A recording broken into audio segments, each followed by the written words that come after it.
you think that we're going to make any money back, realistically? Like, do you think with the maintenance costs and everything that we're going to get the money back?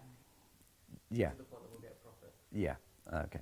Right. Okay. Private equity, pension funds, all those sort of people now, they're looking for gains in investments.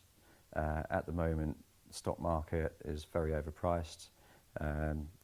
Bonds are very low yielding.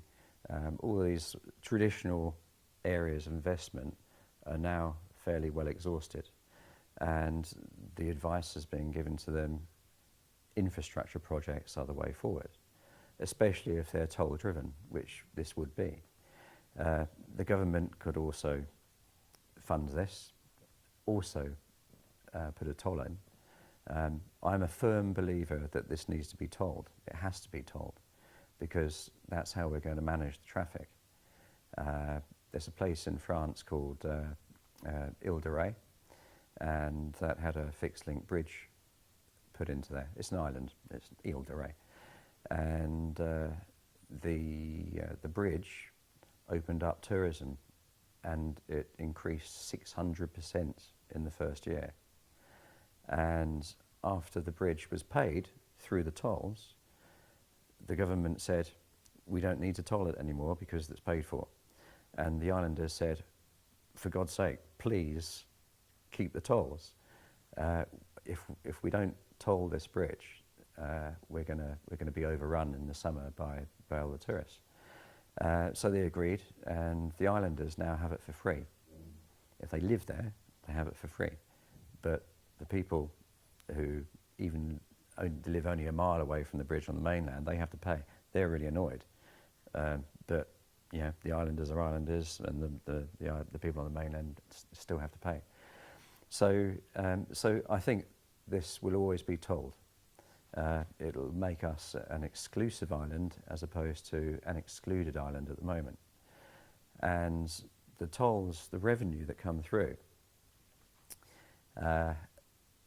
we estimate, because there are 5,700 vehicles coming to the island and back each day at the moment on the ferries, we're doubling that to 12,000 in our estimations because of the ease of access. We think it's going to double, at least.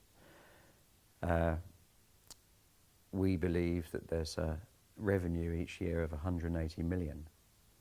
At the moment, the ferries have a revenue of 105 million a year, okay? We're making the tolls a lot cheaper, but we're doubling the actual amount of people that are coming through. So it's going up to 180 million. Now, there are going to be maintenance issues with the tunnel, like there is in any other place, you know. So we're thinking 10 million. Again, we need the study done. We need, you know, we can't say exactly how much it will be because we don't know the length of the tunnel. We don't know exactly the construction technique of the tunnel. We don't know the implications of the safety considerations. So we can't put a figure on the maintenance at the moment. But we're saying 10 million, could be 15 million, could be 5 million. We don't know. But it's certainly not going to be 180 million for the safety. So once you take those maintenance issues out, any other peripheral costs, it's a far, far better business than the ferry companies. The ferry companies, in 2015, by their accounts, made £25 million between them. They had £80 million overheads. 80 million.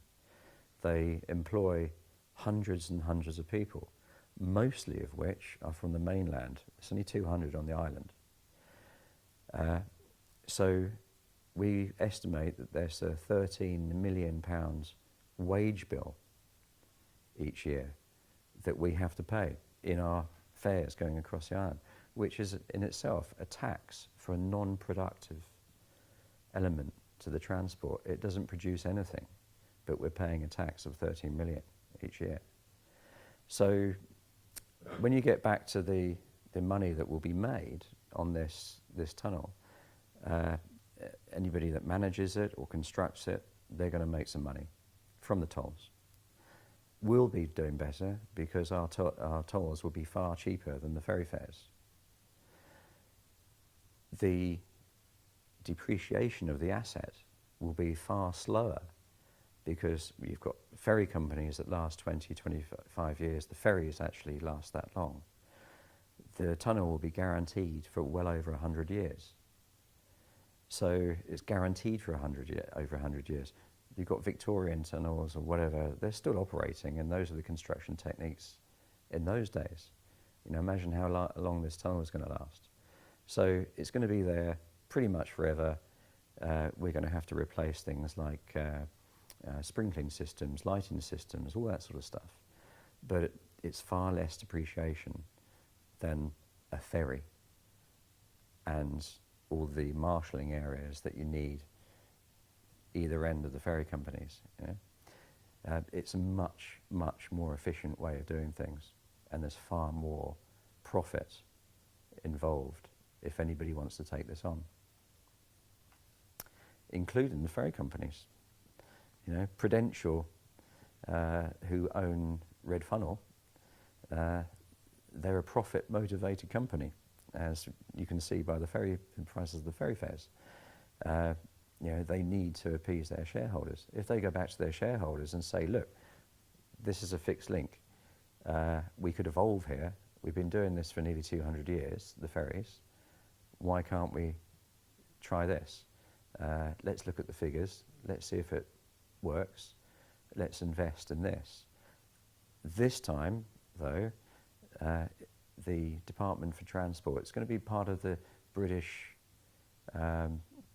highway network, so it will be regulated by government. The tolls will be regulated by government, just the same as others. So they're not going to be able to increase and decrease on demand the prices of the tolls. They'll be set, and they'll be increased at a rate of the consumer price index. So yeah, all these regulations will then be put in to control, to make sure that the islanders they're not going to be constrained by the prices, especially in the summer. There'll be a one charge for the islanders, most likely, and we can come and go as we want. Profits will be made by whoever invests in this.